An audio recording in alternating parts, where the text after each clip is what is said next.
আমাদের ঘরটা ভেঙে চুরে দরজা জানালা আর কিছুই বাকি নাই। এখানে শুধুমাত্র দারোয়ান পরিবর্তন করে আর চুরি ঠেকানো সম্ভব নয়। আমাদেরকে দারোয়ানও পরিবর্তন করতে হয়েছে, একই সাথে সাথে আমাদের নতুন দরজা জানালাও সেখানে লাগাতে হবে। সেই আশা নিয়ে এই বাংলাদেশের 70% মানুষ এই গণভোটে এর পক্ষে ভোট দিয়েছিল।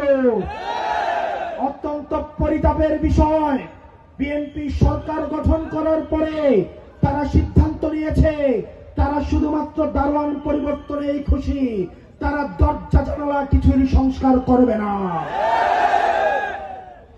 প্রিয় বিএনপি সরকার, আপনি জেনে রাখেন আপনি তাদের সাথে প্রতারণা করছেন যারা জুলাইয়ের রাস্তায় নেমে এসেছিল এবং যাদেরকে দেখিয়ে ফ্যাসিবাদের স্বরাষ্ট্রমন্ত্রী বলেছিল এই প্রজন্মকে একটা গুলি মারলে একটাই কেবল যায়, বাকিগুলো রাস্তা থেকে লড়ে না।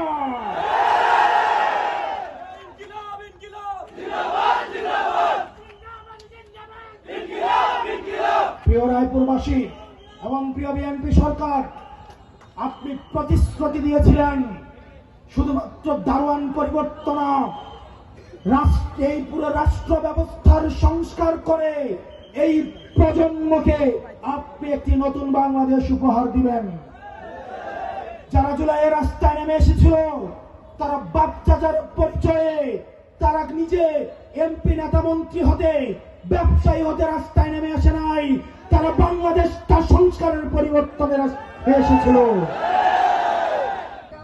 আপনি যদি মনে করে থাকেন বাংলাদেশের 70% মানুষের বিপক্ষে গিয়ে আপনি এমন একটা রাষ্ট্র গঠন করবেন যেই রাষ্ট্রকে এই 70% ধারণ করে না, এই রাষ্ট্র আপনি চালাতে পারবেন না।